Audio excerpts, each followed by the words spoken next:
En 1561 se traslada la corte real a Madrid. Con ello se trasladan las diferentes cocinas regionales, trayendo al centro de Madrid las diferentes recetas, productos y costumbres. Incluso a día de hoy se destaca una gran diversidad de cocinas representadas con altísimo nivel de autenticidad y calidad de sus productos. Pero dentro de la evolución que ha venido produciendo el panorama gastronómico de Madrid, al igual que muchos otros sitios, se ha tendido a ensalzar lo nuevo y a denostar el pasado. Esto ha permitido que se perdiera una gran parte de nuestra historia. En el año 2008 se crea la Asociación de Tabernas y Restaurantes Centenarios de la Comunidad de Madrid, con el objetivo de preservar, mejorar y divulgar el importante legado histórico de sus establecimientos asociados. Ser local centenario no es fácil, se deben superar 100 años de existencia, estando en el mismo domicilio. Las herencias, las crisis, las guerras, todo eso ha afectado muchísimo a la permanencia de los establecimientos centenarios. Las nuevas normativas han provocado cambios en la actividad de muchos locales centenarios. Y concretamente, el caso de Bodega La Ardosa, desde 1892, que su existencia se despachaban vinos a granel. Con el cambio de la normativa tuvo que cambiar su actividad, pasando a convertirse en una cervecería. La verdad también que fue la primera cervecería de Madrid donde se sirvió la cerveza Pilsen o Guinness, pero mantenía los valores tradicionales de su historia, como puede ser la receta de la tortilla de patata, que puede ser una de las mejores recetas de tortilla de patata que se sirven en Madrid.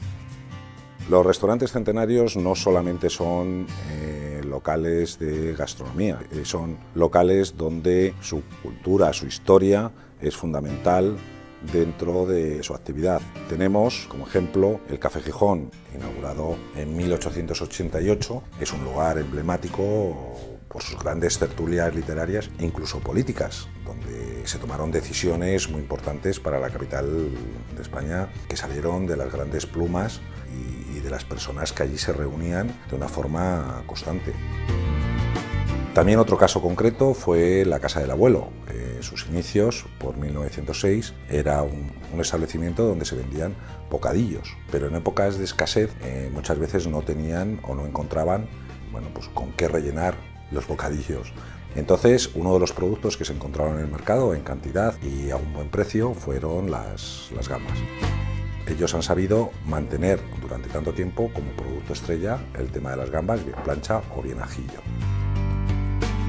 Otro de los establecimientos que ha sabido mantener en un sitio emblemático de Madrid, el barrio de las Letras, ha sido Casa Alberto, que también está ubicado en el mismo sitio donde dijo vivir Cervantes y donde escribió su obra Viaje al Parnaso. Todo ello desde 1827, con una gastronomía madrileña actualizada, donde ha sabido recuperar recetas de la época de esplendor o de la época de escasez.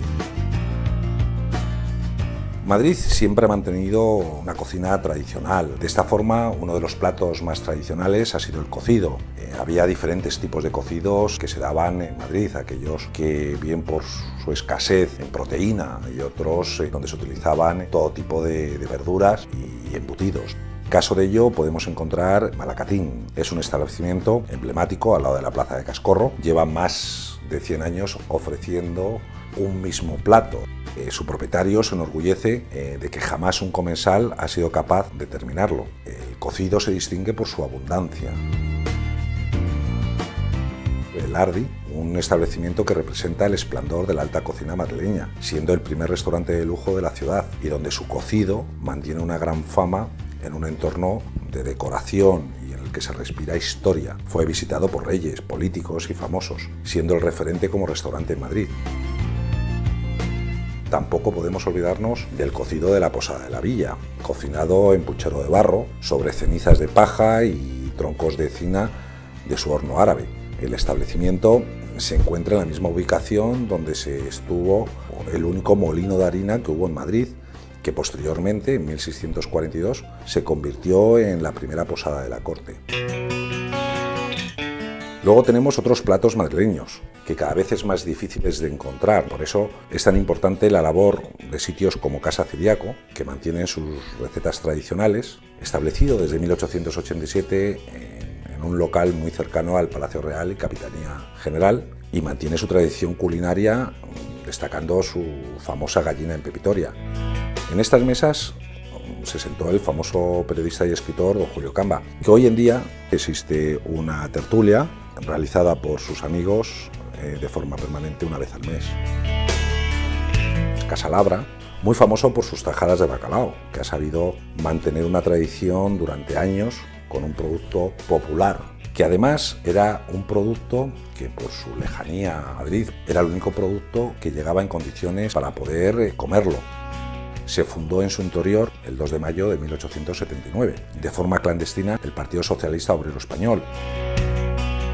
El Botín es un claro ejemplo de una buena tradición familiar que ha sabido mantener generación tras generación un local impecable. Como anécdota, el pintor Goya, allá por 1765, trabajó como fregalaplatos durante un tiempo y donde ha conseguido alcanzar el título de restaurante más antiguo del mundo, otorgado por el libro Guinness de los récords. Todo esto manteniendo su esencia, su horno de barro, dándole tanto prestigio a sus famosos asados de cochinillo y cordero desde 1725. Luego tenemos la taberna Antonio Sánchez, desde 1830, que fue fundado por un picador llamado Colita y donde se han hecho grandes tertulias taurinas frecuentadas por las principales figuras del toreo, Frascuelo, Lagartijo, Cara Ancha. Esta taberna ha sabido conservarse intacta desde su origen y en ella podemos contemplar las lámparas de gas que todavía iluminan el local. No podemos acabar este repaso sin hablar de Casa Pedro, en sus inicios antigua posada en el pueblo de Fuencarral, donde daba cobijo a arrieros, ganaderos, todas las personas que entraban o salían de Madrid por el llamado Camino de Francia. Desde su inicio en 1702 fue local que se dedicó una gran atención a los vinos y hoy cuenta con una magnífica bodega, siendo imprescindible su visita y que además guarda auténticas joyas entre sus paredes. Tampoco pueden dejar de probar cualquiera de sus platos tradicionales o sus famosos garbanzos con boletos. Hasta aquí este pequeño repaso a los restaurantes y tabernas centenarios de Madrid. Esperemos haber ayudado a que conozcan un poquito más cada uno de los restaurantes y las historias y que puedan vivir de primera mano sus recetas y sus platos tradicionales.